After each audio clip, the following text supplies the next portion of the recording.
Hey Jun, welcome to the show. So happy to have you with me. Thank you. Thanks for the invite. You're welcome. So you have had a really interesting career for someone with an engineering background. You have for instance, your own blog called Jun and Tonic. You have a BFM podcast called Breaking Bread. You also have your own podcast called Take a Bow.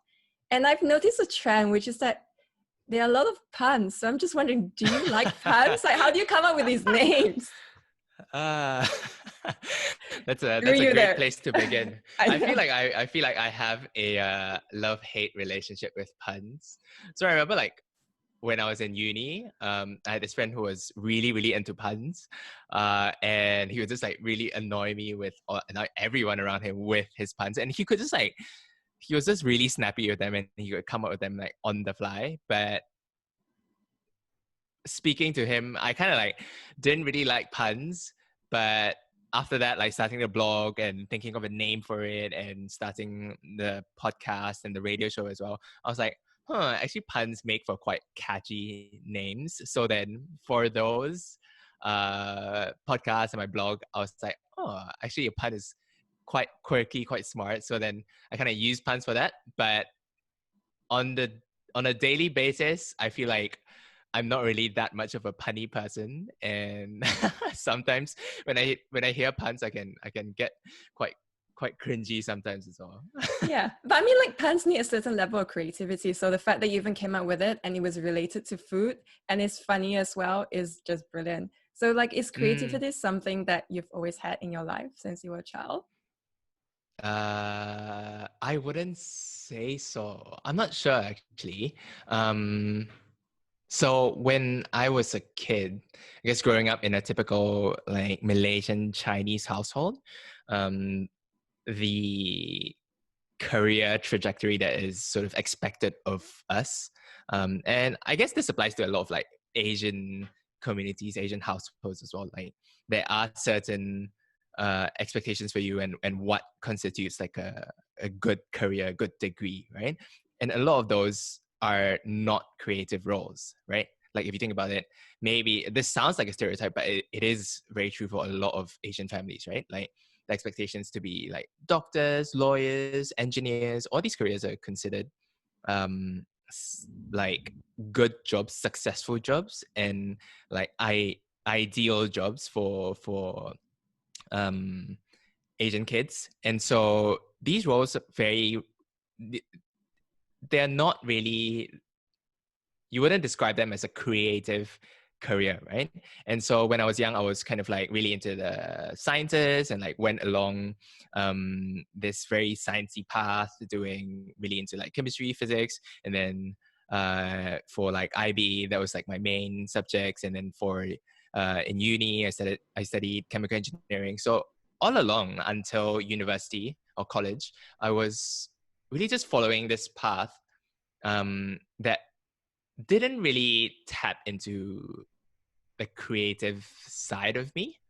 And so I never really thought of myself as a creative person. And even now, I don't really think I'm that creative, other than the puns. But but I just thought, yeah, I've been just going along, chugging along, and not really tapping into my creative side until after university. And that was when I went to this whole crazy cooking and food writing career, ending up where I'm at right now, doing this like podcast and starting a food blog. And so those are seen as as very creative pursuits, right?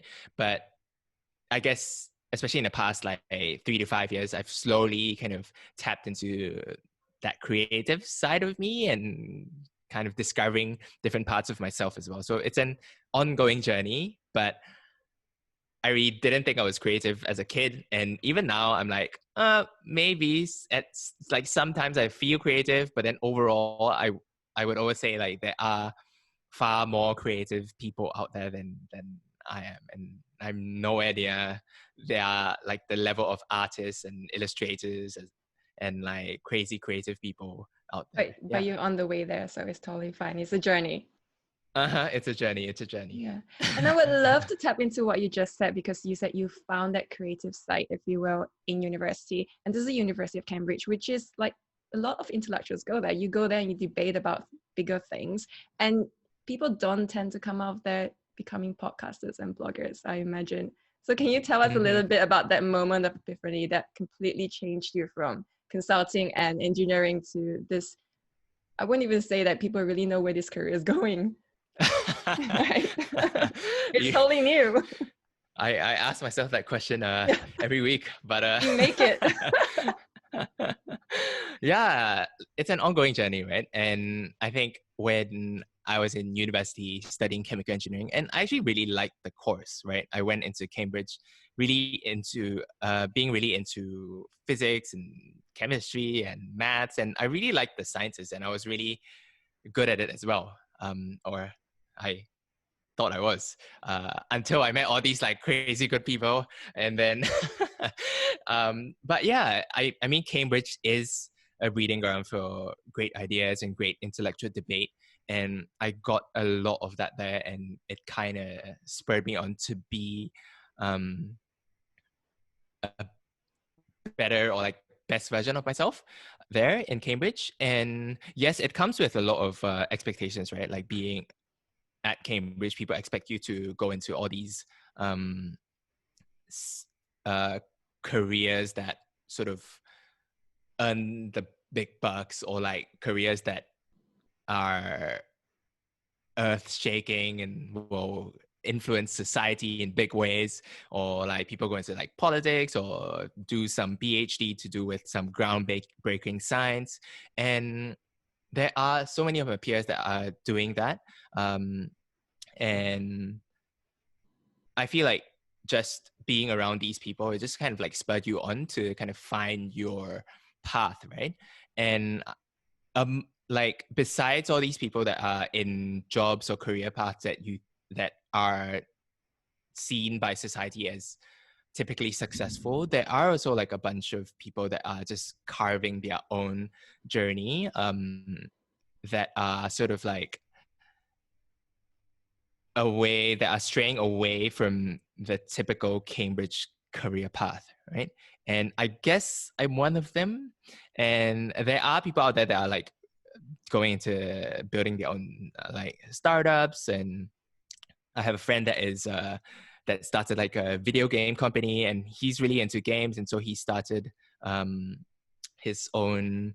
Yeah, he started coding for a game called Rhythm Doctor. You might have played it, but Rhythm Doctor by Hafiz, and he's one of my course mates. And basically, he started it in Cambridge in his like second or third year, and then after he graduated, he just took it on as a career. And then yeah, so now he has like a whole gaming company, and that's like an example that isn't really a typical Cambridge success story, right? You wouldn't immediately think of that as a typical career path that a Cambridge graduate would go into. And Yeah. So tell us I your suppose, story. What happened to you?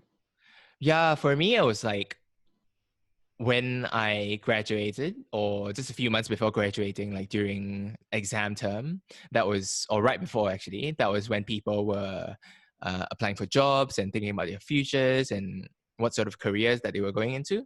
And for me, I didn't really know what I was going to do, right? And the typical career paths that chemical engineers go into, there were two kind of big ones. You either go into the chemical engineering related careers like oil and gas or pharmaceuticals and big conglomerates, or there are a bunch of people that are also going into consulting or investment banking, right? So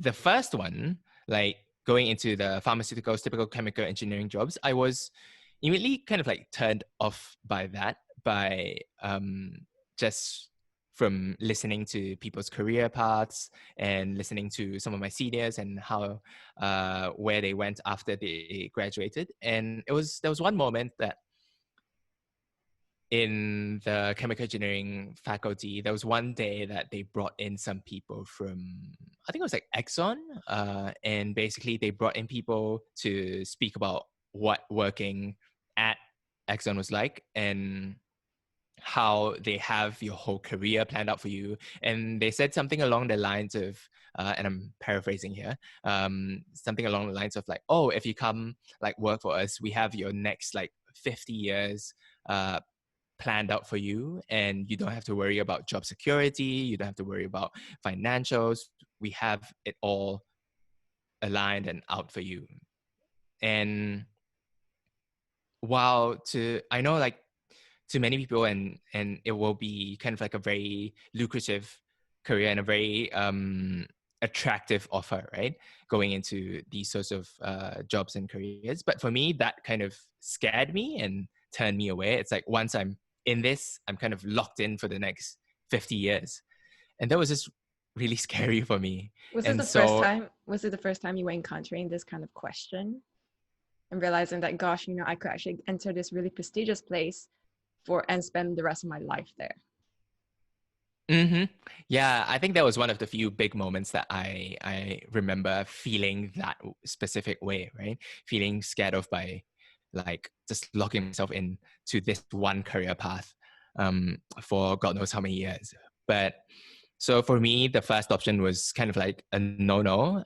So then I turned to the second option, and that was kind of like what I was getting towards. I was applying for consulting jobs and going to all these fairs and events and kind of networking with people, as dirty as a word that is.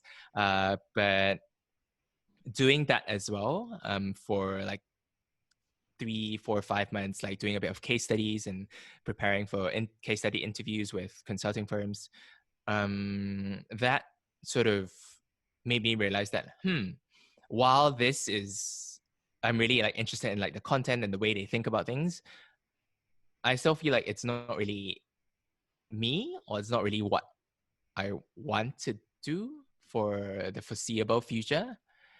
And so at that point, I was like really scared, right? Because these two paths are the typical engineering or chemical engineering paths that people go into. And for me, I didn't see myself in either of them. So it was quite scary actually for like a good 6 months. I was just like really confused and sort of afraid of what my future would look like, right? If I couldn't see myself in either of these career paths, like where do I then go? And so that was a question that I was grappling with for a good 6 months. And this was This in was your like fourth year, your fourth yeah, it year. was my last year, and exams were coming, right? So then I was like, I don't see myself in either of these paths. So I think the next best thing that I could do is kind of like defer my step into adulthood by doing something fun for like half a year after graduation, right? So that's when I was like, since I've been like cooking a bit during uni, and I quite like food and cooking, so why not sign up for culinary school? And that was, I guess I was sort of like justifying it to myself as well, like, huh, cooking is a great life skill to have. So if I just like go to culinary school for like 6, 9 months, it won't be a waste of time. I'll have gained a skill set that is useful in whatever life I live, right? So I just saw that as like, sure, it's like a useful thing to do and it's a fun thing to do. So I just went ahead with it. And so right after graduating, that's what I did. And in the back of my head, I'm like, yeah, I was going to have to decide on what I was going to do right after that, right?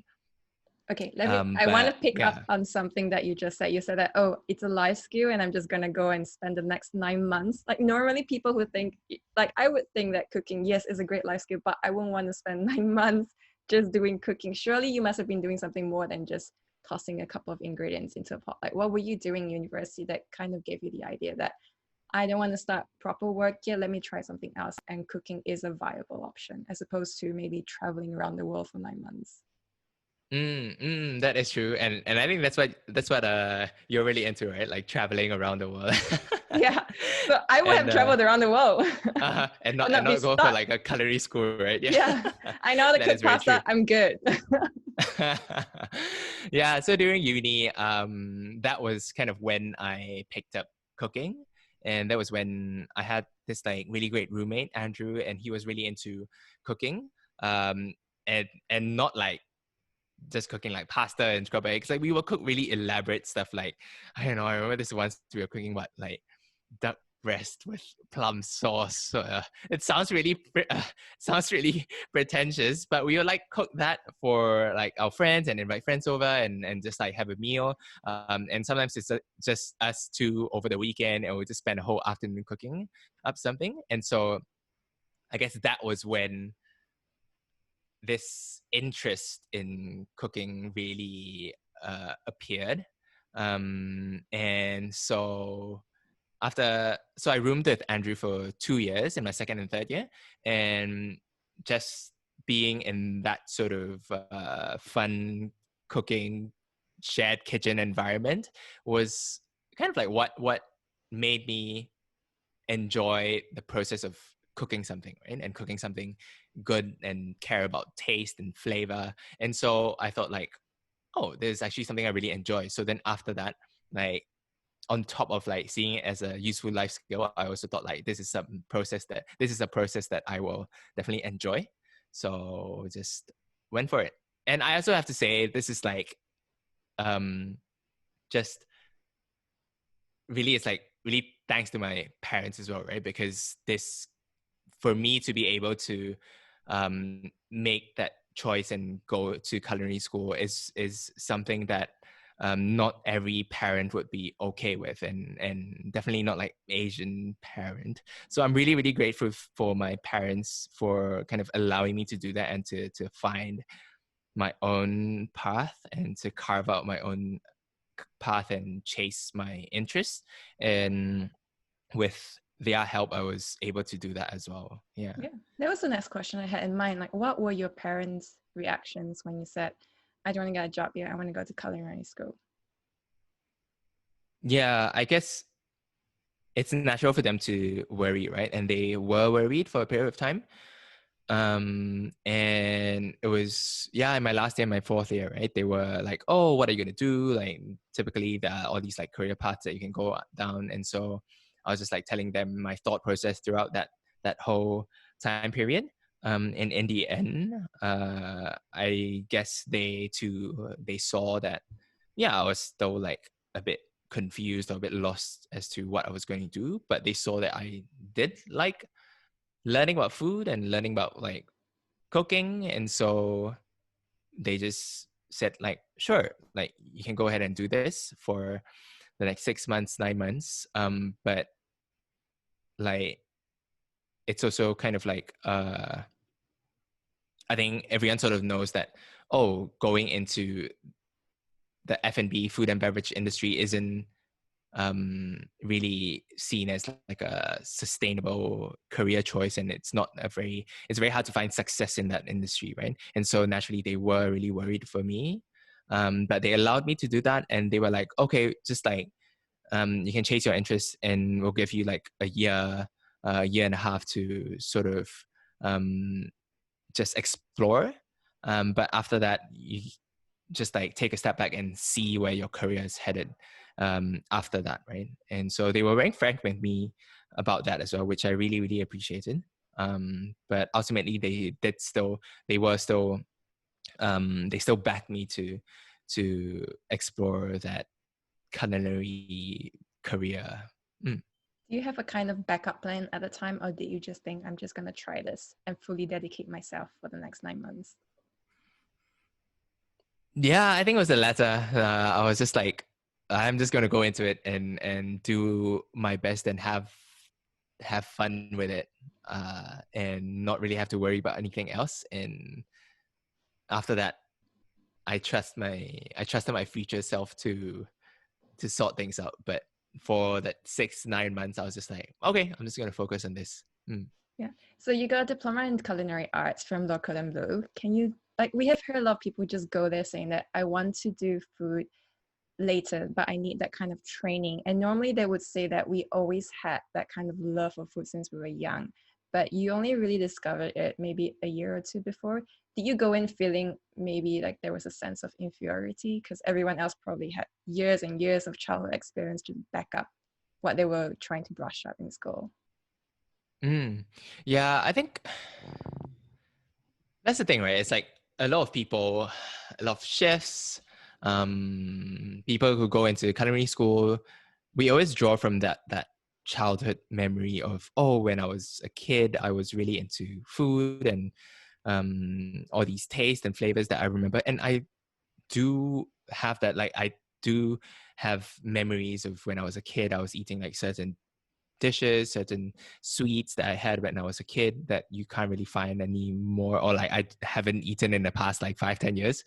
And so I do have those memories, but at the same time, I don't, I wouldn't say that, you know, I was really into food and cooking since I came out of my mother's womb. Like I would never say that because that's not true. I really only discovered or like really got interested in cooking in university, right?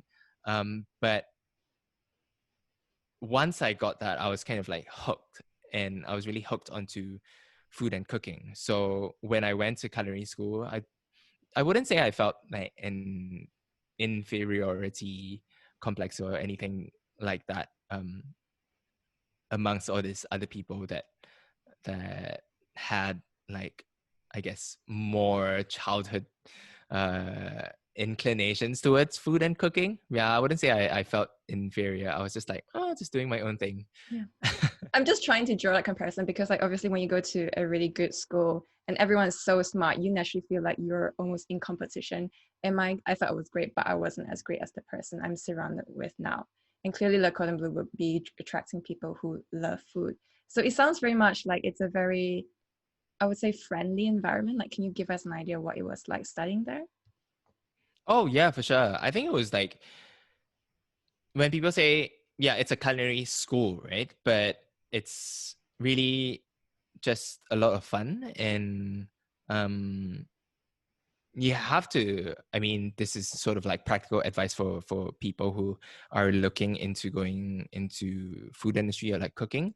Like places like Le Cordon Bleu, they are a for-profit business, right? So really people go there to get this fancy diploma that says like, oh, you can cook, and that has some sort of like standing in the world of cooking. But it's really true what a lot of people say, that nothing beats working in a real kitchen, a real restaurant kitchen, right? It's so different. Like being in the school environment, in a culinary school, like most things are prepped for you, right? You have your ingredients out for every lesson, and all your ingredients are like really nice. They get like the best ingredients for you because you are paying a certain amount of money. So that's kind of like the expectation. And the teachers are really patient with you. Well, most of them are, but they are really just want you to just learn and like enjoy cooking and just have fun, right? There is a bit of pressure here and there when it comes to like exams or like practicals, when you have to cook a certain dish within like 2 hours. Like you have to cook a really elaborate stew and plate it up really nicely and turn some potatoes, which until today I still can't really do nicely. But so basically you learn all these skills, and a lot of them are like traditional French techniques, but it's ultimately it's very different from working in a kitchen, where the stakes are so much higher and there's so much more uncertainty, and it's sort of like going from school to adulthood. It's like the same as going from culinary school to work in a kitchen. Yeah. Would you, Well, I don't think that was a good comparison, but it's okay, we get the idea. So I mean, like retrospectively, would you say that it was a good move for you to go to the Cordon Bleu, or would you have rather that you went straight into some kind of work environment? And would you recommend it to other people looking to consider food as a future career? Oh, I think it was a good decision though, because for me, I really didn't have much cooking experience. It was only those like 2-3 years in university, right? And that was kind of like really most of them were like quick meals on the weekdays, when you're rushing for like exams or like studying, and on the weekends sometimes you'll throw something more elaborate. But it was only those 2-3 years, so I don't really have much cooking experience, and I don't know what the proper technique for stuff was. So I think like learning in a culinary school was really useful for that. But really it's not for everyone, because I guess just to be transparent, like I had financial backing from my parents, right? So that was kind of like a privilege that I am like really aware that I have, and not everyone have that, right? So if for someone who doesn't um, have the financials to go to a culinary school, like working in a kitchen is a great alternative, and you will learn like so much more. Yeah. So after school, you actually did go to work in the kitchen, but it was across the pond in New York City. So can you kind of tell us how you end up at Blue Hill? Yeah, so after culinary school, I went to Blue Hill at Stone Barns, and the first time I heard about that place was from reading Chef Dan's book. So Chef Dan Barber is the chef owner of Blue Hill, Stone Barns, and Blue Hill in New York, and he is really into. He is kind of often referred to as the man who sort of kickstarted this whole farm to table movement in the US, along with Alice Waters from San Francisco. Uh, and essentially, I read his book, The Third Plate, and that kind of really drew me into his philosophy, into his idea of where food is headed for the future. And basically, in this book, he was saying how um, he was describing how the food landscape has shifted and will continue to shift in the future. And so reading his book, and then after that, like his Netflix documentary came out.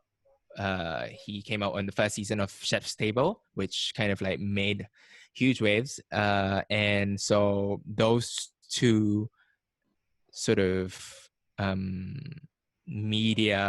those two resources sort of really, those two resources really helped me to be interested in him and his restaurant. And so I just sent him an email saying like, oh, can I like just come here and learn and like work for 3 to 6 months?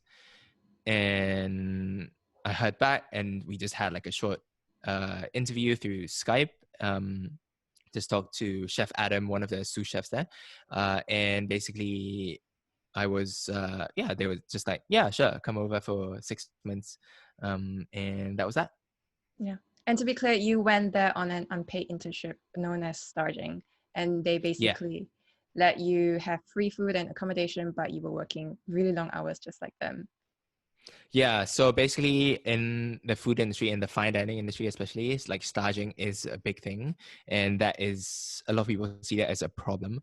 And it's like, because a lot of these people,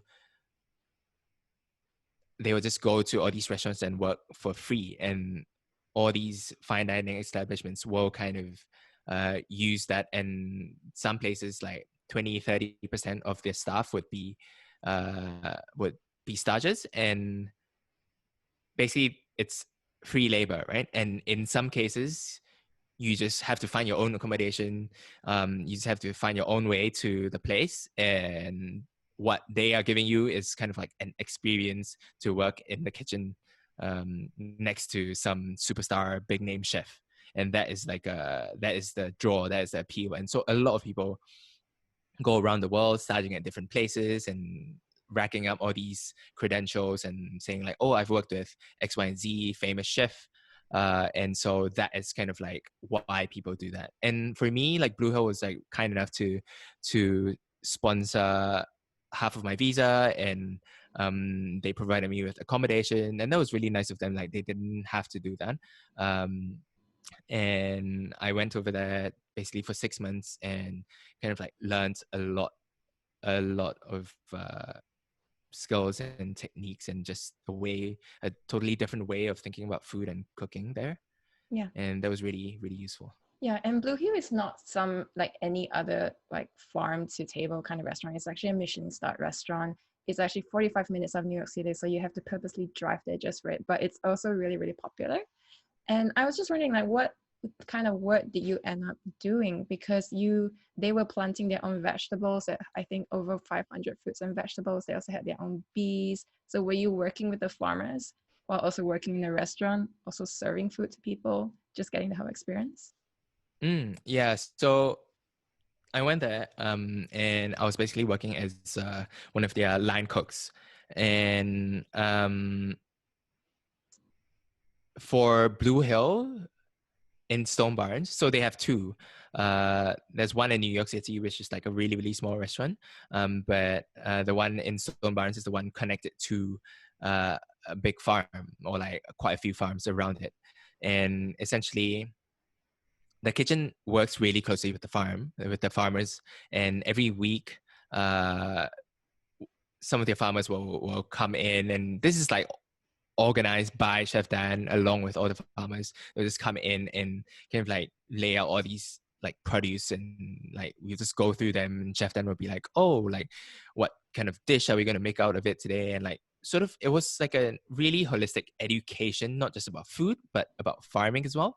And we could see firsthand like what the thought process was like what Chef Dan and some of his sous chefs, like what did they consider, how did dishes come about, how they went about creating dishes and speaking with farmers, and just work really closely with the farms and with the environment around them to create all these spectacular dishes.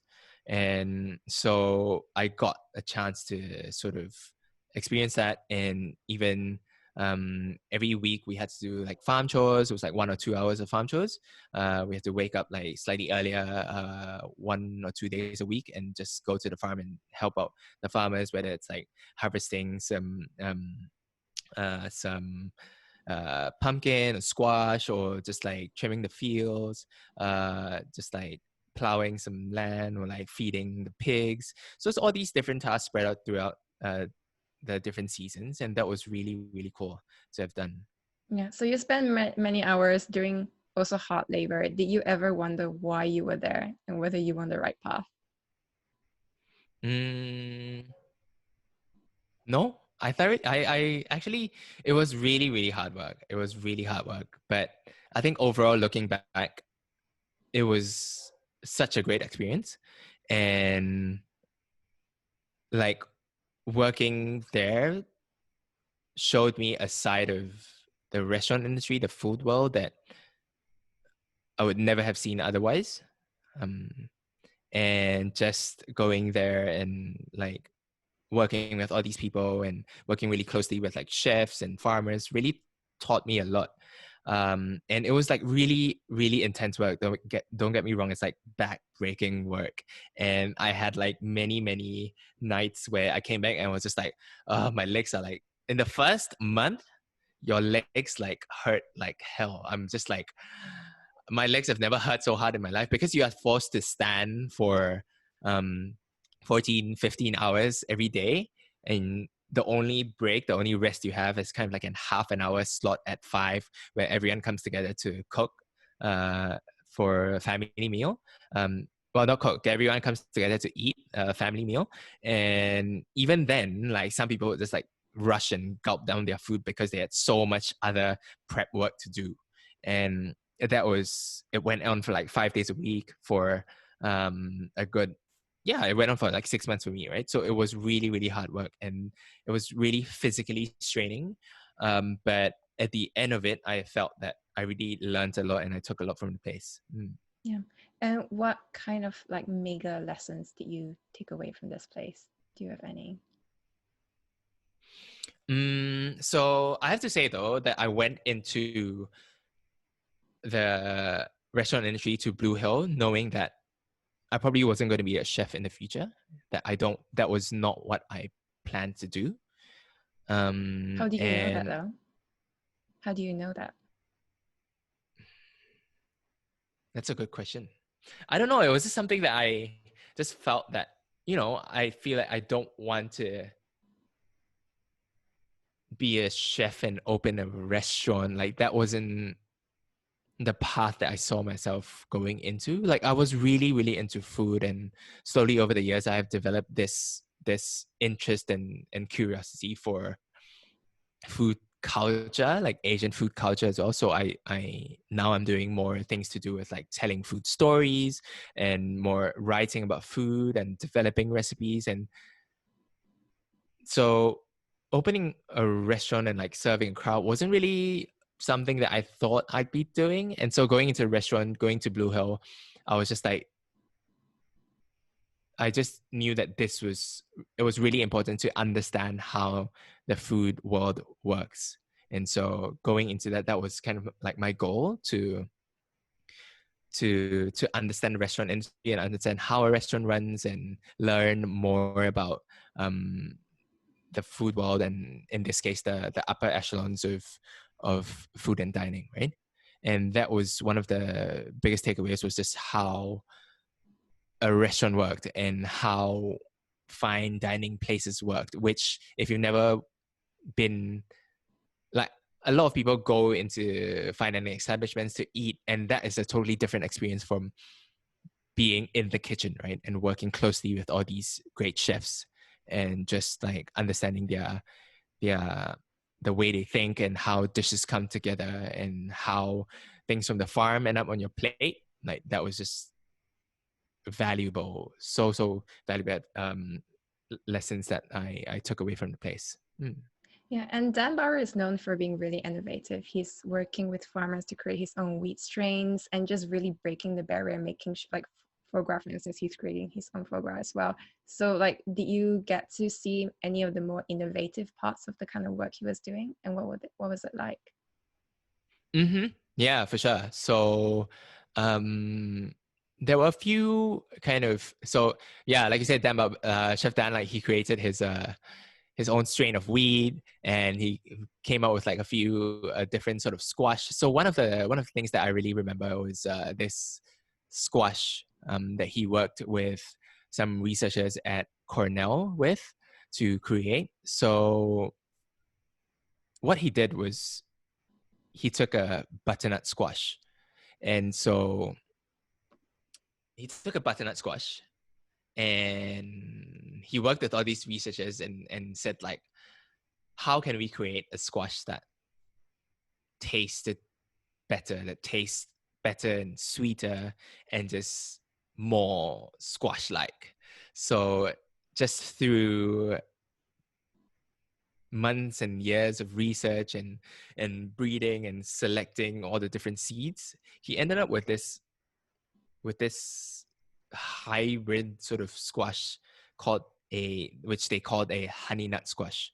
So basically this squash is like a third of the size of a typical butternut squash, but it has 3 times the amount of sugars. So it's like 3 times as concentrated in terms of the level of sweetness and the sugars. And you can immediately taste it just by like pureeing this squash down and just tasting it without adding any like sugar to it. Like it tastes like super sweet. It's crazy. And this was one of the squash that I had like, I was at some point I was like tasked with roasting all these squashes and like pureeing it down like every day for a good like month, 2 months. And literally that's all I did for like 2-3 hours a day, just roasting these squashes and like digging them out of the shell and pureeing it. So I was like, I had like a close relationship with this squash.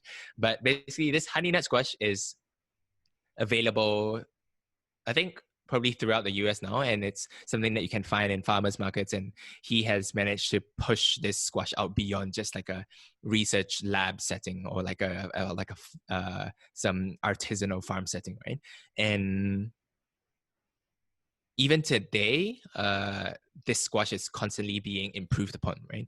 And he and his friends at Cornell are just trying to constantly improve on this squash and introducing more strains and better, let's say like disease resistant or like yield, and doing all these through very natural means of like just selectively breeding and selectively choosing the best seeds. And so it's not like genetically modified or anything, but you are picking the best traits from a certain plant or a certain fruit and just breeding them for the next generation. And so when I was there, I had a chance at like tasting some of these more experimental varieties as well, and that was really interesting in seeing just like the wide variety of squashes there are in the world, and um, seeing the process of picking the best tasting ones, the best traits that these squashes have, and picking them for the next generation. And it's an ongoing process. And yeah, that was one of the things that I worked closely with. I mean, he has so many other crazy experiments going on, but that was just one example of it. Yeah, I mean, Dan Barros is an absolutely incredible person. Were you never tempted to kind of stay on? Because straight after that, you came back to Malaysia. So I'm just wondering what kind of thought process you were going through at that point in time. Um, I think at that point, because I went there knowing that I don't want to be a chef, right? Like in the future, I don't want to be, or I probably won't be a chef or open my own restaurant. So going into that, going into Blue Hill, I just knew that, I just want to learn as much as I could and like absorb um, as much as I can for like 6 months. And after that, my plan was to actually go into like food writing and like work at Food52 for a bit, just help them out or like intern there for a bit. And that was a plan to do kind of like 6 months at Blue Hill and 6 months at Food52. And Food52 is this food, if you don't know, it's a food media company. And they basically have recipes and articles and write-ups about food. And so I wanted to work for them for like 6 months after Blue Hill. But, and maybe this is, I feel like this is totally my fault for not planning properly, but there was a problem with like the visa, and I couldn't get a visa. I couldn't extend my visa for an extra 6 months because I missed some deadline. And I tried kind of like reversing that and seeing what I can do to stay on for some more time. But in the end, it just didn't work out. And that was that. Yeah. But I could have stayed on for an extra 6 months at Blue Hill because they did kind of like offer me to a job, a paid job for the next 6 months. But ultimately, I turned that one down as well because I knew that being a chef, being a cook wasn't really what I wanted to do long term. And rather, I was more interested in going into the next chapter, which is going to food writing. Yeah. So it's 2017, you come back to Malaysia. Where did this interest in writing come about? And how did you even begin to find your footing and create a career for yourself? So, yeah, I should probably say that since university as well, it's like I had this food blog thing that I ran on the side.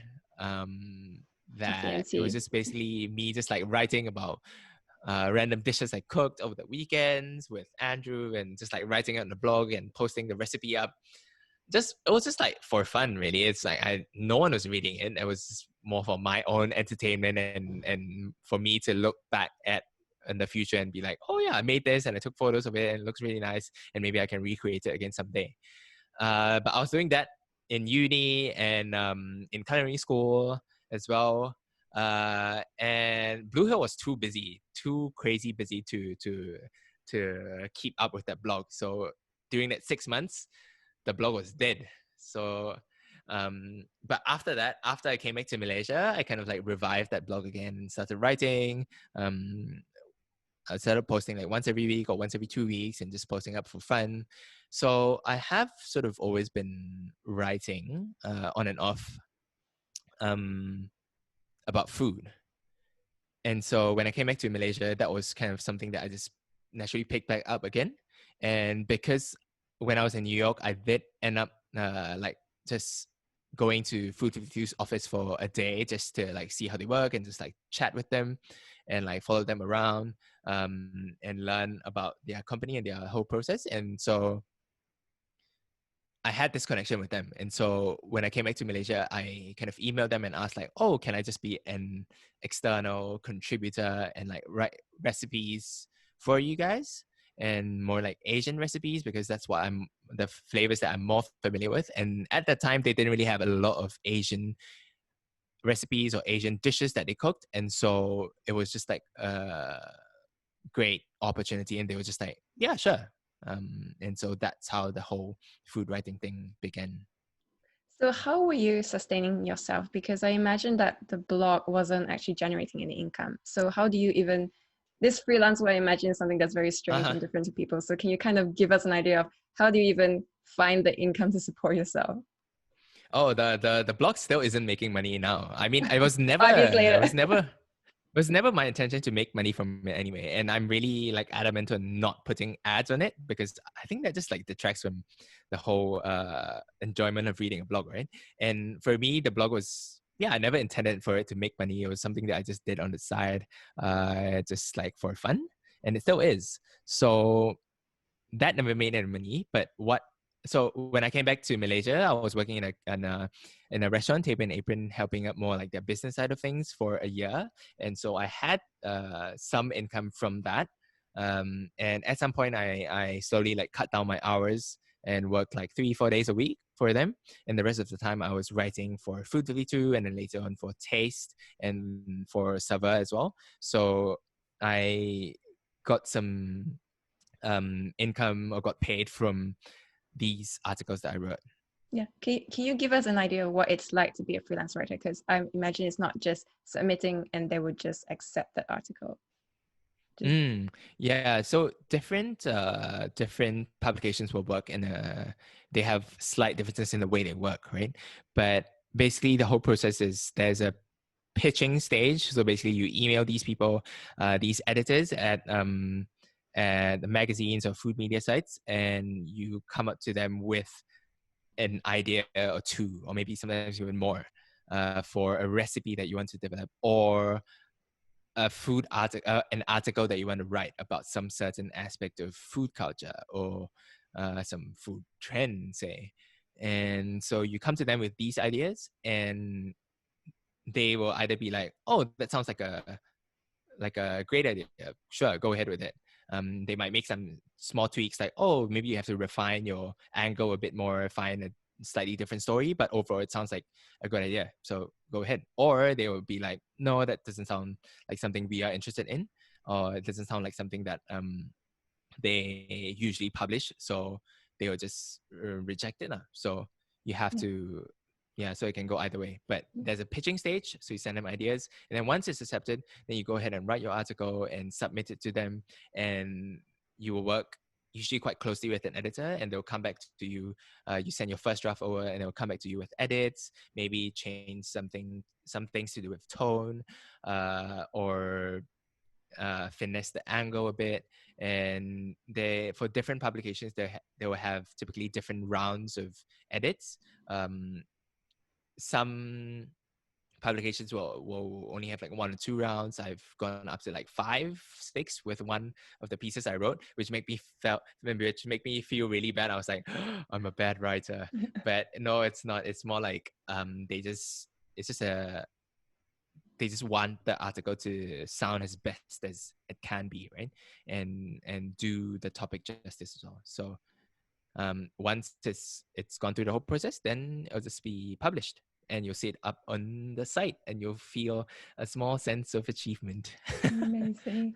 And what I've really loved is that all your articles are so different, and like you have written everything from Milo dinosaur to the history of kopitiams in Malaysia. How do you come up with those ideas in the first place? In terms of ideas, and this goes for like writing ideas or recipe ideas to cook at home, or ideas for the podcast that I'm doing as well. It all goes into this Trello board that I have. Anytime I'm struck with an idea, I just put it down into this board. And once I'm in the stage where I feel like, oh, I have to start pitching articles again to websites, and I'll just look through this board and be like, oh yeah, I thought of this idea from the past. And so I'll just like create more, or like find more links that I can let me say it again. Yeah, so once I but You can once read that. I yeah, so I have this so this Trello board, and then once I feel like, oh, I have a few good ideas in there that I want to pitch to magazines or publications, then I'll look through the board, pick them out, and just hash them out in more detail and send it over. Yeah. Yeah.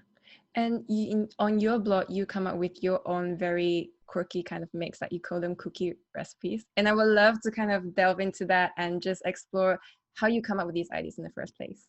What's the process like? There's no process really. So you just I come, mean, there yeah, is, but it's not like, I you don't know. just, When people ask like, what's the process? It's usually like, oh, you have this elaborate process in your head that elaborate like it goes through like step 1, 2, 3, and then it comes out on the blog. But no, it's like sometimes random ideas just hit me through like reading articles or going out to eat, or just like my mom saying some random thing, or like some my friends will say like, oh, actually, this goes really well with this other thing, and like I'll just be like, oh, maybe that could be a recipe. Okay, let me look through let me give you a few examples. Let me just yes, pull up my Trello board here. go for it. I've never really shown anyone this Trello board, but let's see. Okay, so there's so many things on here. Okay, just looking at, so I have this tab called recipe ideas, and let's just take some. So it's just, so all these are just like things that, you know, I think of on the fly, whether it's like through reading an article or chatting, like conversations with friends, and I just like type it out. So some of them might not really even make sense. But let's say, for example, there is chinchalo fried chicken, which I think I had this at Chocha food store in KL. And basically chinchalo is like a fermented shrimp, and they coat the fried chicken with this before deep frying it. And so it had this like really funky exterior, and it's like a fried chicken, but with a lot more funk and umami to it. So I thought that was like a really cool idea. So I just like jotted that down. I haven't made any chinchalo fried chicken yet, but it's just there. Another example is like, let's see. There's so many here that I'm like, oh, these ideas are just ridiculous. I have like clay pot something. That's why I wrote clay pot something, because my mom brought a clay pot, and I'm just like, oh, I want to cook something in a clay pot. So I just wrote down clay pot something. And then there's I mean, more common stuff like yuzu sorbet,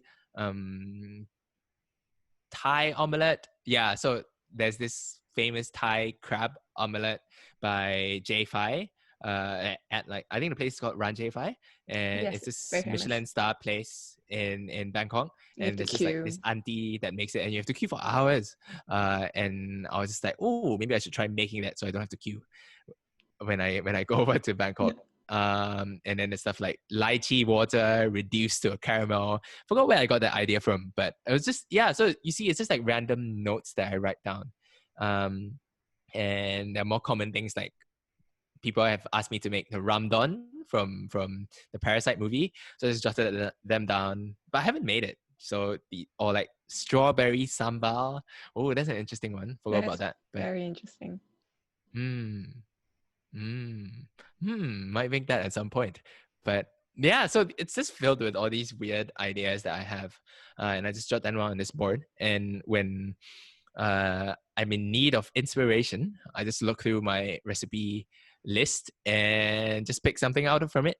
Yeah. So you look through the list, you pick something out, and then you try. And I imagine you wouldn't succeed the first time. So do you try and try again? Do you ever give up and think, oh, this is never going to work, and then move on to the next one?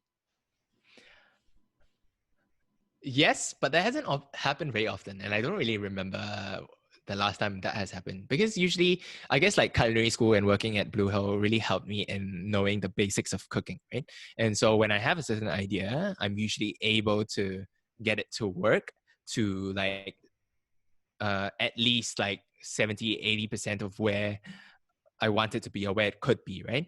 And so it just takes like 2 or 3 extra tries to get it to like 90% or even more to 100% to where I'm satisfied with it. So some recipes do take a few tries, but usually even on the first try, I know that, oh, this like is working pretty well already. Yeah. So you mentioned the basics of cooking. For those who haven't had the joy of going to culinary school, could you kind of share what those basics are that they could apply to their own kitchen? Oh, that's really hard though. It's Oh, like, is it? Like hmm. what goes through your brain when something doesn't work and you want to rejig it? Maybe you could use an Mm, example. yeah, so a lot of the recipes that I do are kind of like creative or playful. Like, yeah, they're just like playful tweaks on existing dishes or existing food items, right? And so for a lot of the base recipes, they already exist out there. Like, let's say recently a few months ago, I made a kimchi carbonara. And I did that in my college and everyone thought it was weird, but it's great. oh, no, it's so good. It's It's so good. really good. Yeah, but a carbonara recipe, there's tons out there. There's so many carbonara recipes out there already. So if you just follow those recipes, you can come up with a regular good carbonara. But if you want to just put something new to it, implement like a twist to it, and in this case is by the addition of kimchi, I was just like, oh, how can I add kimchi into this, right? So I know that kind of kimchi and bacon sort of works well together, and cheese as well, because there are a lot of Korean dishes that where there's like a kimchi stew that has cheese in it with some pork as well. Those are pretty those flavors will work. So I just had to, for this example, I just had to somehow put the kimchi in there. So the process that I went through in my head was like, oh yeah, I'll just like saute or fry up the kimchi together with some bacon. I mean, typically carbonara people use like guanciale, but it's really hard to find it in Malaysia, so I use bacon. Just fry them up, and then I just made like a regular carbonara, but I added some like kimchi juice to that as well, and like reduced it down a bit, and then like just tossed everything together. So when it comes to making all these recipes, it's just taking something out there that already exists, that someone probably already um, does really well, and you can just follow the recipe pretty much to the T, and you'll end up with a good thing. And it's just adding something extra to it, and that extra thing is something that probably takes more experience and takes several tries to know like what sort of works and what doesn't. And so it's very hard to, I guess, put down in words like how that process comes about, because it is so different for different dishes, right? And there are, depending on what you're making, the process is really different. And when it comes to, but I guess like when it comes to, when you ask like what is the basic of cooking, you can really just follow whatever recipe already exists out there and just add your own spin to it. And that the latter part, the adding the spin, just comes with more practice, I suppose. Yeah, and I'm wondering, as you are cooking, because engineers tend to be very precise, But then you have also mentioned that you really like people like Mandy Lee from Lady of Pops, and she's very much that I don't follow the recipe either. I just go in my guts. So what kind of cook are you? I think I'm not the latter, to be honest. Yeah. And you know how a lot of people say like, oh, a lot of people say that when you cook, you can kind of just play around, but when you're baking, you have to be really precise. But for me, when I bake, I'm not precise at all. I'm just like, oh, sure, I'll just add this other thing and try to put, yeah, but again, because of that, because I do tend to add random ingredients into my baking anyway. So like, there is no existing recipe out there that I can be precise with. And so I'm just like going with my gut a lot of the time. And do you feel so? Let me start again. What's your favorite dish so far on your blog? Oh, that's a tough one. Yeah. You can't ask that. I can because the next one is what's your most least favorite? Oh, I guess the kimchi carbonara really is one of my go-tos. Mhm. So I rarely make dishes twice or even three times. Rarely. If I make something, there's just something in me. If I make a dish, if I cook a dish, whether even if it's like a regular weeknight meal for my family or whatnot, there's a part of me that always wants to do something different to it. Just add something weird to it. I have this gut. I just have this inherent desire to go off script. Maybe that's just like I'm just bad at following instructions, right? So I rarely ever make something twice or three times. But the kimchi carbonara is something that I've made a couple of times, and I know it's just like really really good flavors that come together pretty easily, and that is one of my favorites. But beyond that, I also made, this was a year ago, I think, and I've only made it one time, this one, but I really loved it. It's just a bit laborious to make, so I haven't made it again. But it's a lotus paste and salted egg donut. So it's kind of like a moon cake, you know? Like when you get a moon cake, it's usually lotus paste and salted egg inside. I was like, I really like mooncake flavors, but it's usually always it's always very like dry or like very heavy, right? And I just thought to make it into like a custard like filling. So I kind of like thinned down the lotus paste and made the salted egg into sauce and just piped them all into these really fluffy donuts. And that's one of my, yeah, I would say those two are probably my two favorite things that I've made. And is your family normally your guinea pig for all these experiments then? Oh yeah, for sure. Yeah, they are. Yeah. Mm-hmm. So you have like, let me see what else have I got. Okay, so what is the reception like so far for all of your readers? Because you are quite prominent on social media, but also on blogs as well. Have they been leaving you comments, giving you ideas of what to write and experiment with? Because I I wouldn't say imagine. I'm, So yeah, I where wouldn't I'm say I'm going that with, prominent on social media or blogs and stuff. I What mean, blogs have you been reading? let me try and rephrase this. What is it like to work as you do? Because you don't get to go to an office where you have colleagues. You're working by yourself. So you need some kind of community. So, or do you not need that community? What is it like? So I think, yeah, that is a constant struggle, I would say. Working on my own and as a freelancer as well, because you don't really go into an office, so you don't have colleagues, right? But I think having that community is really important. And before this whole pandemic, right, I used to go out to cafes and work with like a few friends who were also freelancers or working out of office a few days a week.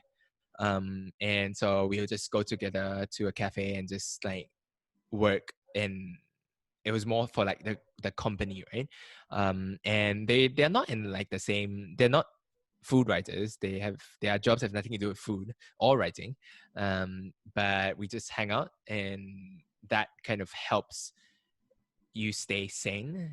And at the same time, on social media as well, there are a few food writers, food bloggers that I have communicated with, and we like talk every now and then, like over Instagram or over just like message each other, whether it's helping each other out with like resources or knowing where to like pitch your stories to, or just like finding out more about their food culture, and just like encouraging each other really. And there are a few out there that there are a few food bloggers and writers out there that are really, really helpful, and it's a constantly growing circle. What is the scene like in Malaysia in particular, though? Are there a lot of food bloggers like yourself? I don't think so. Or maybe I'm just a recluse when it comes to the food blogger scene within Malaysia. But I know there are a few that I've met before, but I wouldn't say I'm particularly like close to them. I like know of them. There are people like Elise Sulaiman, which has like, she has like a massive following, and she's very into like home cooked meals, and she started like a few initiatives as well. And so like she's quite a prominent figure. And there are a few out there, especially like TV chefs, TV personalities, that I know of, but I feel like I'm not at their level at all. And it's also quite a different sort of career, I feel. So yeah, I just haven't really interacted with them that much. But outside of Malaysia, I do know like a few food bloggers, writers, some from the US as well, because from the magazines that or sites that I write for, and just getting to know all these people.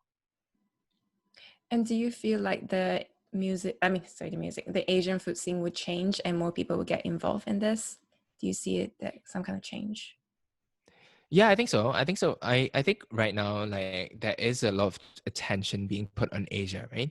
The spotlight is on Asia at the moment. And whether, I mean, this goes beyond food as well, right? Like in the movie scene, like Parasite winning everything, and Asian actors or Asian American actors being more prominently featured, and Asian voices in the US and a lot of Western media, and China becoming a bigger thing as well. So naturally, I think food Asian food will naturally grow with that. And whether it's more writers, more people looking at food culture in Asia, more Asian restaurants coming up and uh, kind of breaking into the food scene in the US and in Europe. And in fact, in the US, like a lot of Korean restaurants and Chinese restaurants are doing really, really well. And I mean, Japanese restaurants has its own kind of popularity and its own appeal. And this has been going on for a few decades already. Yeah. Yeah. And Asian food is very much something that features in everything you do, including the podcast that you are currently doing. And I would love for you to share how you end up doing the BFM podcast before launching your own recently. So the BFM one is, I wouldn't say it's a podcast though, it's more a radio show. So BFM is a radio channel, a radio station in Malaysia. And I run Breaking Bread, which is the food show. And essentially how the idea came about was they had a food show maybe like 4 or 5 years ago, and which ran for many years prior. But the host of that food show was Fei Ku, who passed away. Who's show? Yeah, wait. Let me say again. Yeah, so the host of that show was Fei Ku, and she was a really prominent, really great food writer, Malaysian food writer and food personality. And she was running that show and just inviting guests in every week to talk about food, Malaysian food. But she passed away in, I think it's been like 4 years now. Yeah, I think it's 4 years now. And when she passed, BFM stopped doing that show. And I didn't know Faye personally, but I've listened to her shows before, and she's like so great with interviewing guests, and she's just such a natural interviewer. It's unbelievable, like the way she chats and the way that she can like bring out just random facts and random bits of cooking. I'm nowhere near that level, but that was just like the benchmark there, right? So it's kind of set. But when she passed, BFM stopped doing the show, and for a good 2-3 years. And when I started food writing, I was like, oh, okay, what's the next step in my career? Like, what else can I do beyond just writing about food, right? And I was like, I really like podcasts. I really like listening to podcasts. And since I was in the UK and in the US, I've been listening to podcasts like for ages now.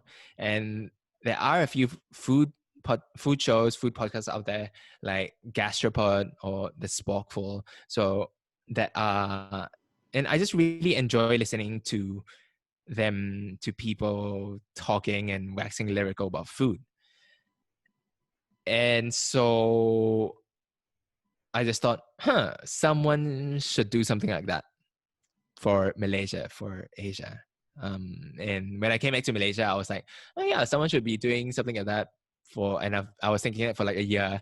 And then after a year, I was like, why don't, why can't I be that someone? And so, and so I kind of randomly put together an episode, like just recorded on my own with a really shitty mic, really shitty editing skills, just like cobbled together an episode about chocolate, and sent it to BFM and just said, hey, I know you guys haven't been doing a food show for the past 2-3 years now since Faye passed away, but I'm interested in like doing one if you guys are up for it, and this is the kind of show that I would like to do. And I just sent them like a demo episode essentially, and they had a listen, and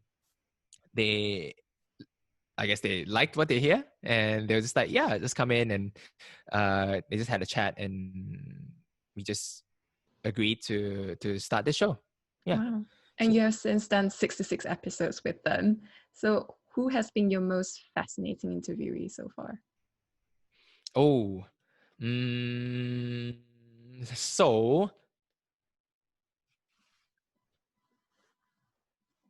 it's been 66 interviews.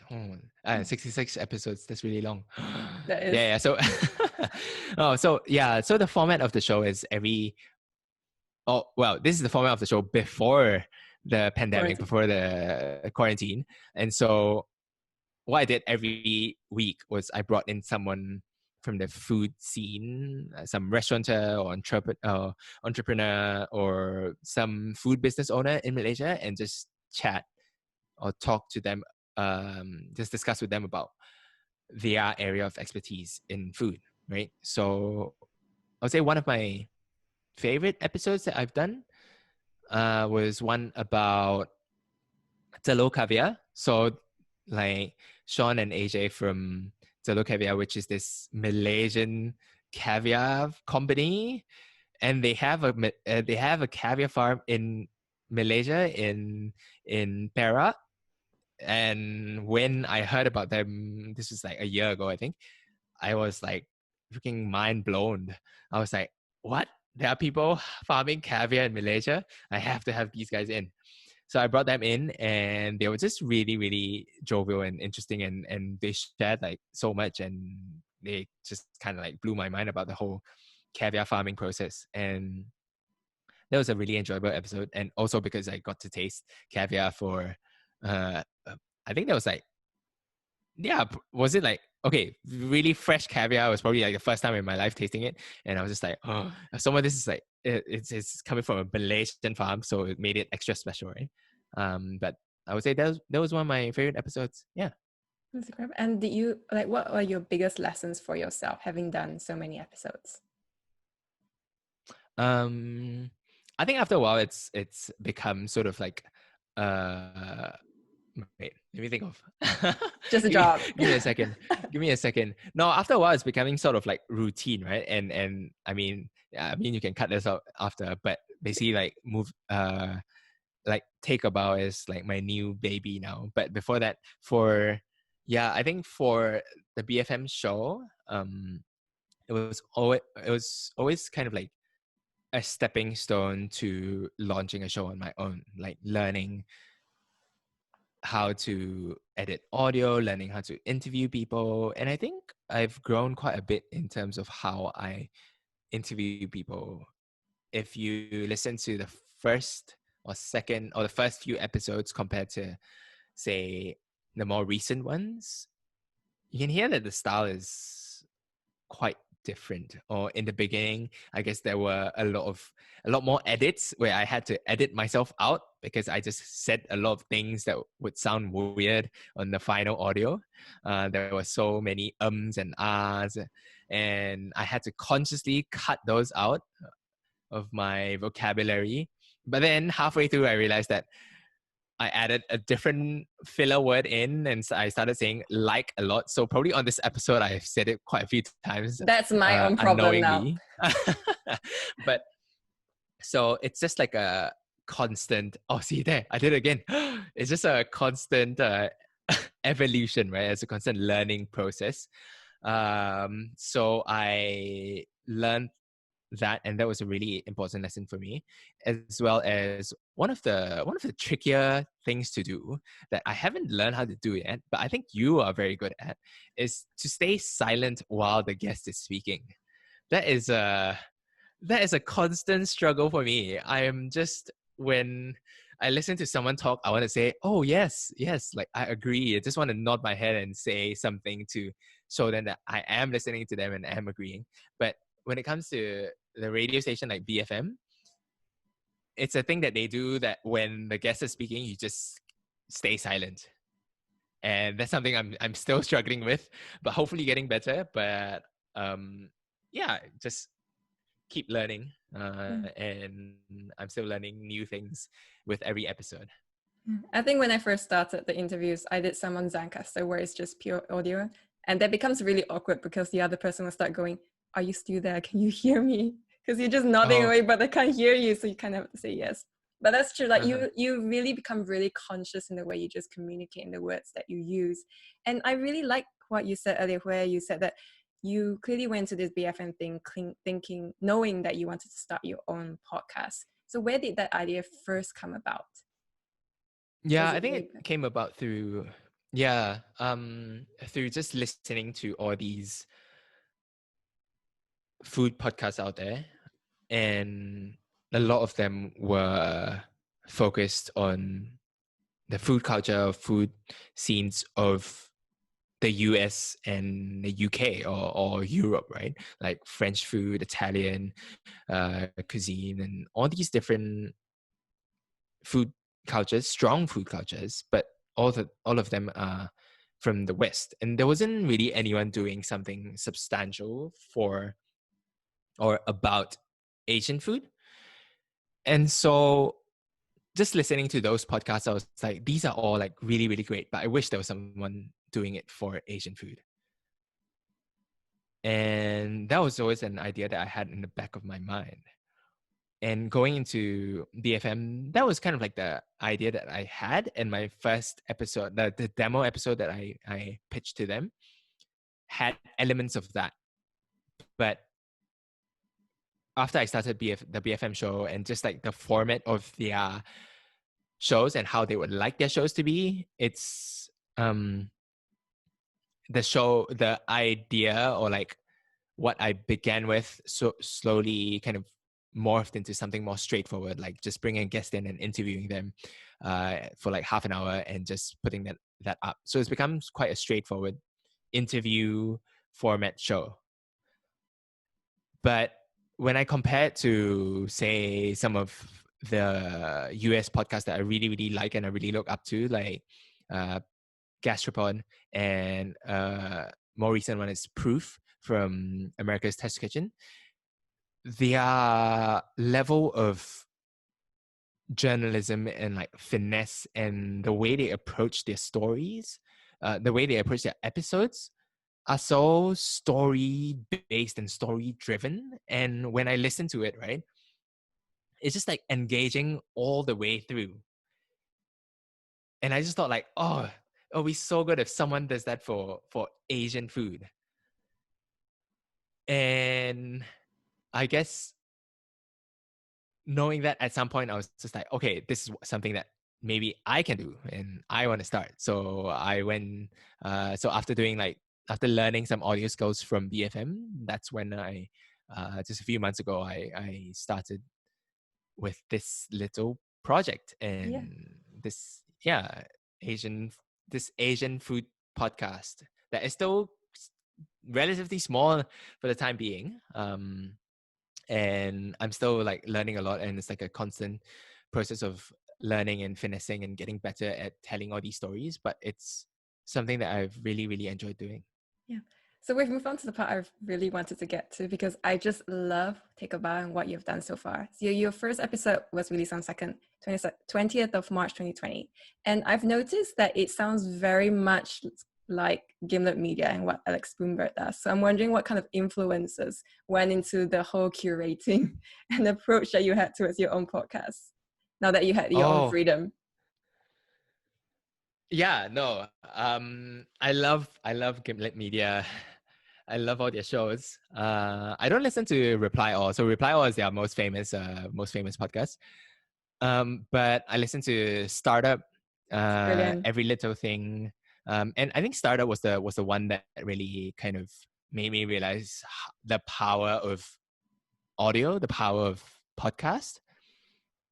And just listening to the way Alex and his team and the whole of Gimlet, like how they tell stories, just really drew me into the format and that style of podcast, that style of narrative storytelling podcast with a bit of journalism thrown in as well. Yes. And And so, he yeah. interviews a whole bunch of different people and just puts them all together, which is similar to what you do. And I imagine that after you're going through because like Gimlet Media and Startup, their episodes are actually really, really short. And yours is also really short, but it takes you a long time, I imagine, to just put one together. Could you kind of give us an understanding of why it takes so long just to put together this one episode? Ah. Yeah, when I compare it to my BFM show, it's like, why did I put myself through this? But the payoff is so good. But okay, so just to give a comparison. So for the BFM show, Breaking Bread, the one that I do like one-on-one interviews, it's basically I bring a guest into the studio and then I record for half an hour, 45 minutes. And after that, I have the audio file. I just listen to it and kind of like cut out the breaks, cut out some bits of nonsense, just finesse it a bit, and that process, I just listen through it once and just cut out all the little bits that I don't think are relevant, and it's done. So that process takes like maybe 1-2 hours of editing, right? You're ridiculously fast. But that's just listening to one person. Oh, no, no, but you will get that though. It's like a constant process of learning. But in the beginning, it took me like half a day to edit just like half an hour of audio, which is ridiculous now that I think about it. But right now, I can shave it down to like 1-2 hours of just listening once over. So if you keep that in mind, that's for one person. So when I do my episodes for my latest podcast, Take a Bow, for each episode, I'll go out and do interviews with maybe 3-4 people on average. And all these conversations are half an hour, at least half an hour long. Sometimes they'll go on for like an hour. The latest one I did with someone on Kueh was like 1.5 hours. I haven't edited it yet, but kind of dreading it. But it was also really good content. But anyway, imagine if you have 3 or 4 different audio files like this, and you have to go through that process, right? But not only that, you have to kind of know what story that you're telling and pick out all these different parts that are interesting from the set of 3 or 4 interviews that you've done and lay them all out. And I still do it on paper. I just write it all out, like all these different parts that I think would sound really great and people would latch onto and will engage people when they listen to it, and try to fit a storyline, a coherent structure through it that I can then lay out in sequence. And then I have to go through each of them and add my own narration to it, and basically record myself and edit myself to fit all these different parts together. So the whole process takes it takes bloody long. It takes a week, 2 weeks to put together each episode. And that's why all these shows, all these Gimlet shows that are so well produced, all these NPR shows, they have a whole team working around it. And I mean, a lot of people initially when they hear it, it's just like, oh, it's just audio. It's like, why do you need so many people working on it? But it's very different compared to just a straightforward one-on-one interview format, because of the storytelling element of it, where you have to script it, you have to kind of know which part will lead on to the next one, and find all these people to interview and then edit their audio and try and fit them all together. So it's like a really laborious process. But I have to say though, like, there are some really good resources out there, and the Gimlet shows are they are terrific examples to look up to. And Alex Blumberg, the guy who started Gimlet, he has this podcast series. It's just a really short one that he did with Spotify. So now Spotify has acquired Gimlet, but there is this really short 5-episode series, I think, called Gimlet Academy on Spotify. And if you just search it out on Spotify, it's like really, really useful. It goes through like the steps, just like an overall step of an overall process of how each episode gets made. And it's like, it sounds easy, but it's so much work. But resources like Gimlet Academy or some of Alex Blumberg's talks on how to interview people and how to tell stories, those have been really useful in helping me think about these things. So I want to pick up one thing you mentioned earlier, where you kind of enter into this episode kind of knowing where everything's going. But in your most recent one, episode 5, you actually said, and it's on how to think about other people's food, you actually said in your podcast, it ended up in a way I did not expect. So you actually had to pivot from the kind of script you had in mind. Was it difficult to pivot? It was. That was like the trickiest episode to edit by far. But so the story itself is about the Chatty community in Malacca, the state in Malaysia. And basically, they are kind of like a marginalized community that not many Malaysians know about. So I went and visited their kampong, their village, back in like end of last year. This was like many months ago. And I went together with a anthropologist that I knew of, Dr. Eric Omedo, and basically he brought me there and he introduced me to the community. And I went there with my mic and like interviewed all these different voices, all these different characters, and I was like, oh, this is such an interesting community. It's such an interesting story to tell, like to be able to talk about like how these people came about, like how their lives were, why do people not really know about them. But like a month ago, I kind of listened back to the audio, and that was like, I recorded so much audio for that one. I went on like a tour with a tour around the whole village and recorded the whole tour, like 1 hour audio of it. Interviewed like the woman who kind of like is a representative of the village, Vanilla. And basically I have all these different conversations, right? And I was listening through them, and I was like,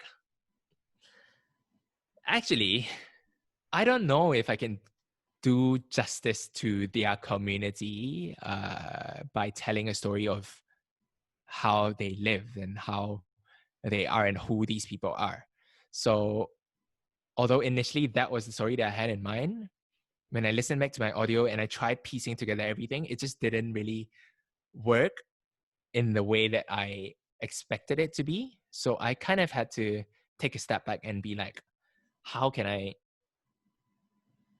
how can I do this, do their community justice, do their people justice, but at the same time tell an engaging story as well.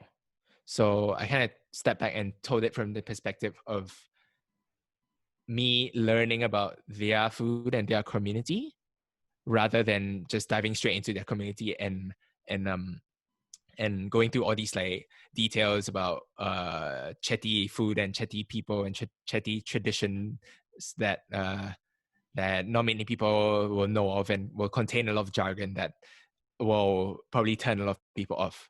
So I just approached it from more from like the perspective of an outsider. In this case, it was me learning about their food. And yeah, I hope the episode turned out okay. It was like really, really tricky to edit, and It was great. it's yeah. Oh, thanks. It was But really great. yeah, that was the trickiest one. So by far. But Right. again, it just speaks to like the process of how much time and effort and how laborious this or how effort for this whole process of putting together a narrative podcast is. But the payoff, like when I listen to it at the end, it's just like, oh, I hope people like this, and it's like really, really, it's a nice feeling when you hear it back and you hear people feeling engaged from listening to it.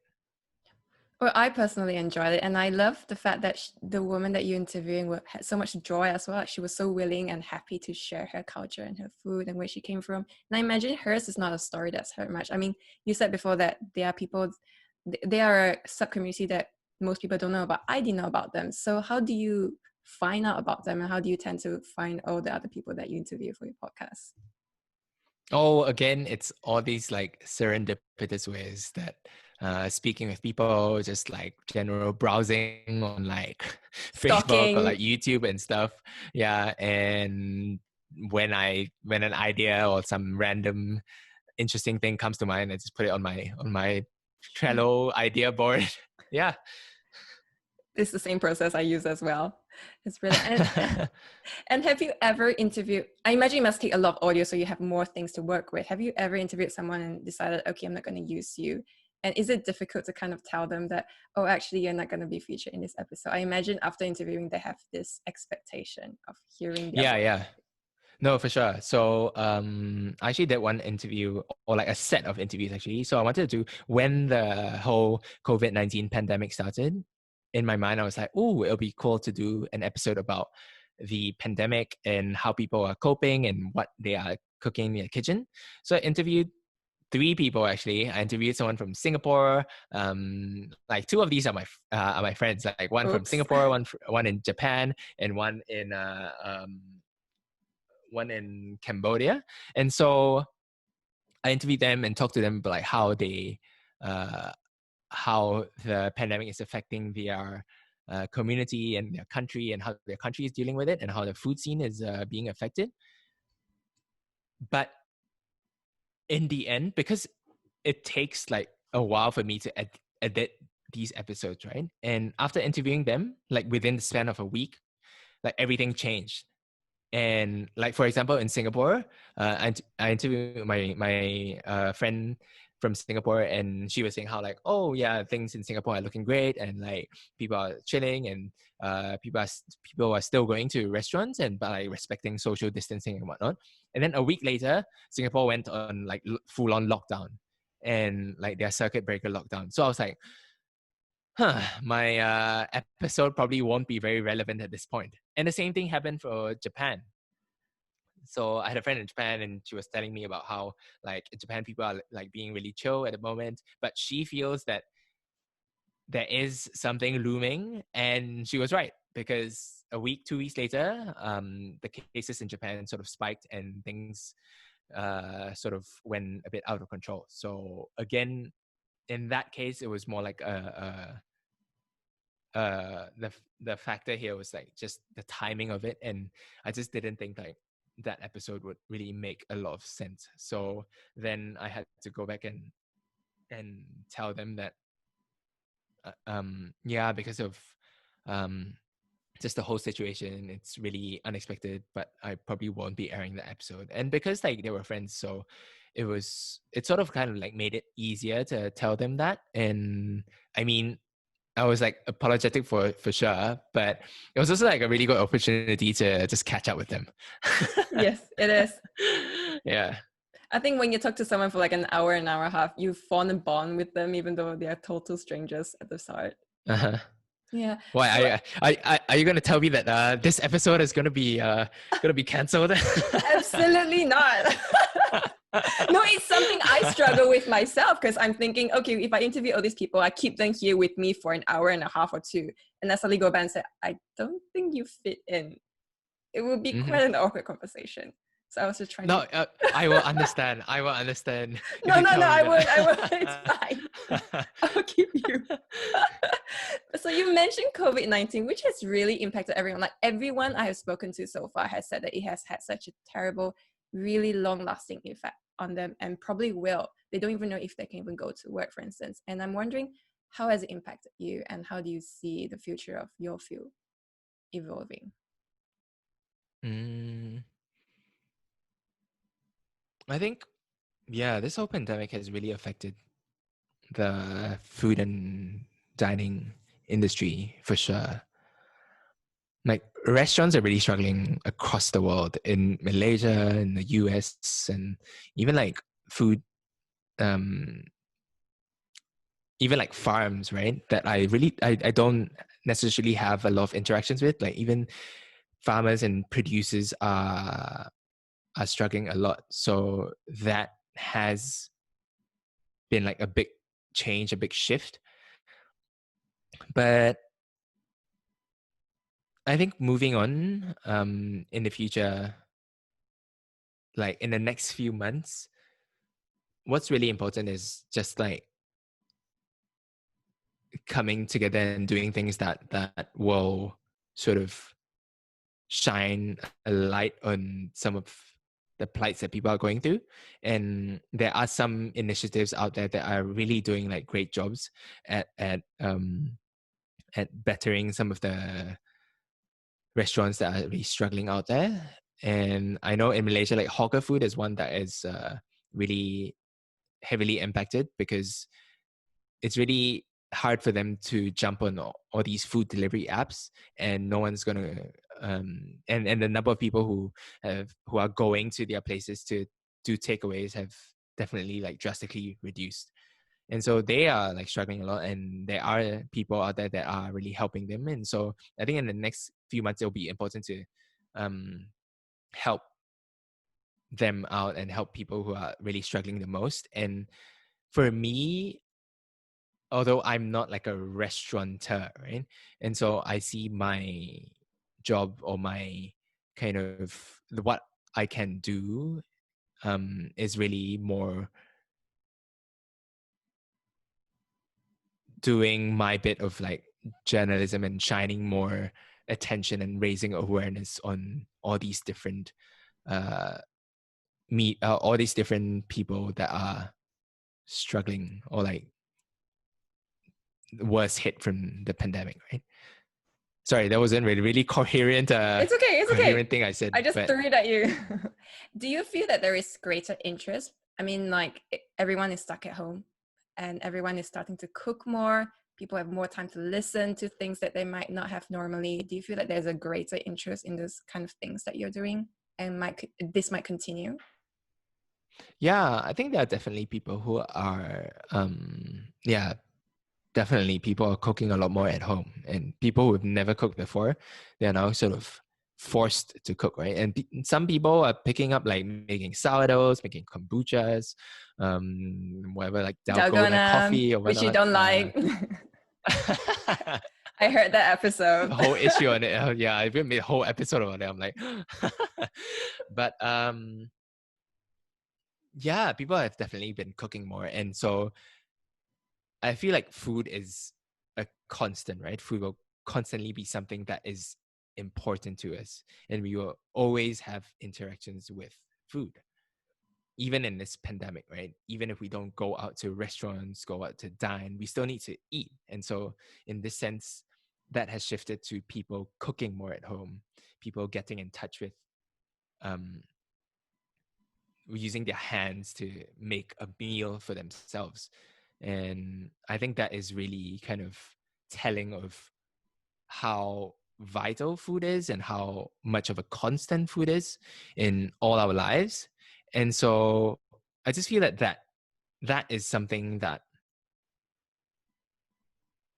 yeah, that is something that I really love about food and being able to work with food every day and being able to think about food and eating and cooking and calling it like, oh, this is me working.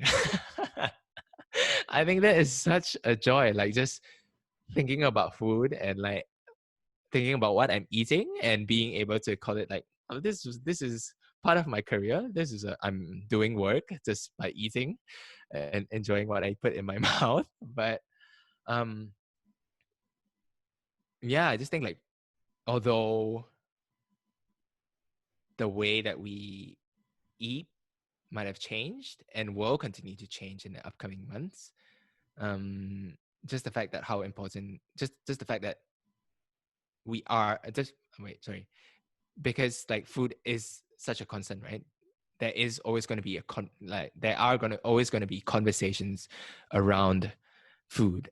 And so if you're a restaurateur, or if you're in like food media or food writer or like food podcaster, I think there are always ways that you can delight and educate and entertain and feed people through food. It's wonderful to hear that you love what you're doing and everything related to food. Do you have anyone that you look up to whose career you would love to kind of mimic in a way, but make it your own as well?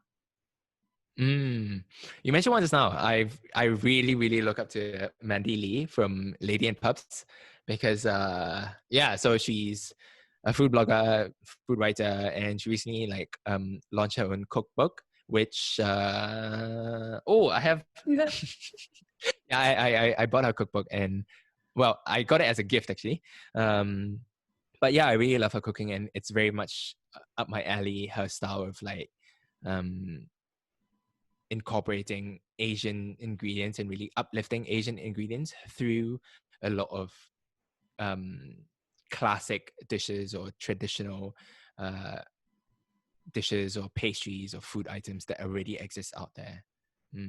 Yeah. Yeah, and so she is someone that I really look up to, and also people like on the podcast side of things as well, people like Alex Blumberg, of course, and like Flora from Every Little Thing, and a few other podcasts out there that I really, really, really, really like. There's one called Limetown. Oh, it's a I haven't heard fictional about this. one. What It's is a it about? fictional podcast that is about this. It tells the story of this town, Limetown. That yeah, it's about this town where overnight everyone in this town sort of disappeared, and it's told from the perspective of this journalist going to find out what happened to all these people. And the story is like, it's so crazy. It's like listening to it, just the pure audio of it can make you feel so much. And that is one of the few things, one of the few shows that really taught me or made me feel the raw power of audio. So Limetown is really like my top, one of my favorite podcasts out there that I really, really look up to. And there's another one, which is like, this is like a total wild card, but I really, really love it. It's called Why Oh Why. It's about dating. And there was one episode told by the host, Andrea Silenzi, who, so it was like just a really, really raw episode where she shared about like her breakup. It's nothing to do with food, nothing to do with writing. It's just a podcast that I really, really like. And so those two are the podcasts that I really always recommend to people. And if you're starting with YOY, you can start with episode 8. That was the one that really like hooked me. But I have to when look it I up heard that, myself. Yeah, when I heard it, it just like made me feel such things that I was like, this is why I love this medium, the medium of audio of podcast. And so I really, really look up to those podcasts. And really, to me, they are kind of like the pinnacle of audio out there. Yeah. Well, thank you so much, Jun, for all of that. I realize I've kept you really, really long. So Oh, no, it's okay. It's okay. So I always close with 3 quickfire questions. So let me just ask it to you now. Firstly, have you found your why? Have I found my why? That is not a quick question at all. You can take as long as you want. Have I found my why?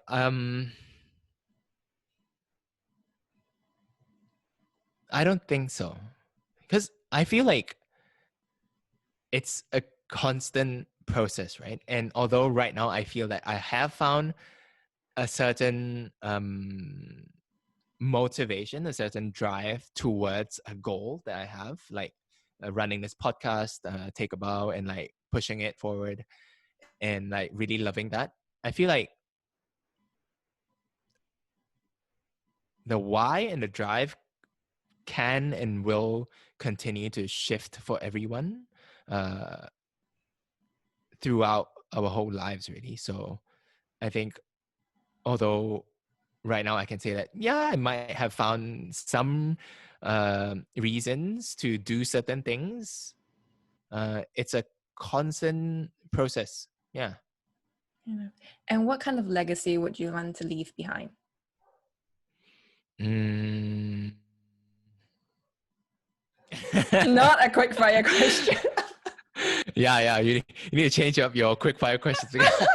Some people find it really easy. Some people say yes, and that's it. What would I want my legacy to be? Or the kind of future that you want to have, that you'd be proud of. I don't know. I guess I just want to live a life without regrets, right? And as long as I choose and as long as I make decisions that, yeah, I guess leaving a legacy isn't so much a thing that I have like put a lot of thought into, especially because I still consider myself to be quite new in my career and quite like it's like at the beginning of my career, right? So a legacy isn't something that I've thought of extensively. But I guess if I look back at my life, or if someone else looked back at my life, I just want to be known as someone who didn't regret any of the decisions that I made, whatever those decisions might be. And finally, what are the important qualities that you think people should possess to succeed in your field?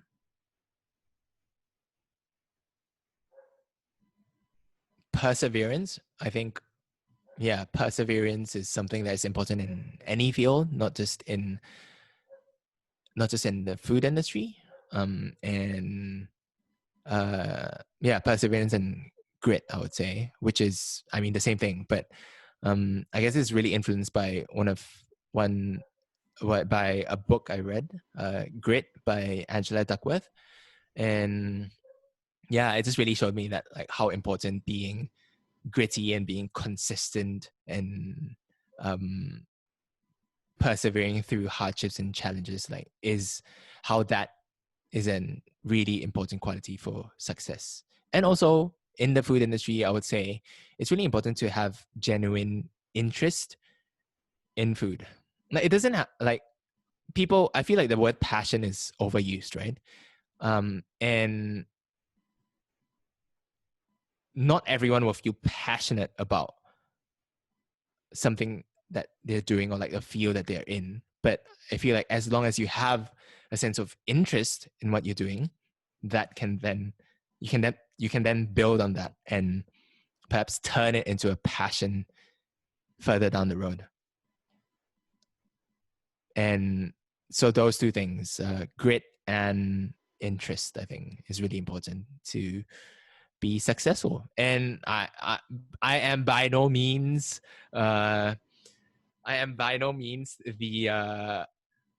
exemplary gritty person or the yeah, but I'm a constant work in progress, and yeah, just doing my best with every day. Well, I think you showed great by being able to stand over 14 hours every single day for 6 months. That's a lot more than I probably would have done myself. Oh, but I left, right. Ultimately, I didn't go on for another 6 months. So what does that say? No. You still survive for half a year. That's a lot. But yeah, I mean, like this entire thing, it's not about people who have already done it, but also those in the process. And clearly you have been there, been doing it so many decades. So it's decades, so many years already. So it's really great to hear from you. And how can people kind of just follow you and learn what you're doing, connect with you? You can find me on Instagram and Facebook. I'm Jun and Tonic, JunAndTonic, and it's also I sort of have a blog by the same name. My food blog is junandtonic.com. Or if you want to listen to the podcast, it's Take a Bow. That's BAO for the Chinese bow, the Chinese dumpling. Yes, That's always remember. on that's on all the podcast channels out there. Yeah, I have to remember you always use puns. Yeah, thank you so much, Jun, for your time. It's been great talking to you. Oh, thank you so much. It's been a real pleasure, and I hope I didn't like talk too much. I feel that I was the only one talking here, but yeah, I hope I left, and I hope I said things that are like useful for your listeners, and they'll find some sense of they'll find something that More they enlightenment. can feel inspired or enlightened by Yeah, from our conversation today. Yeah, thank definitely. you. Thank you.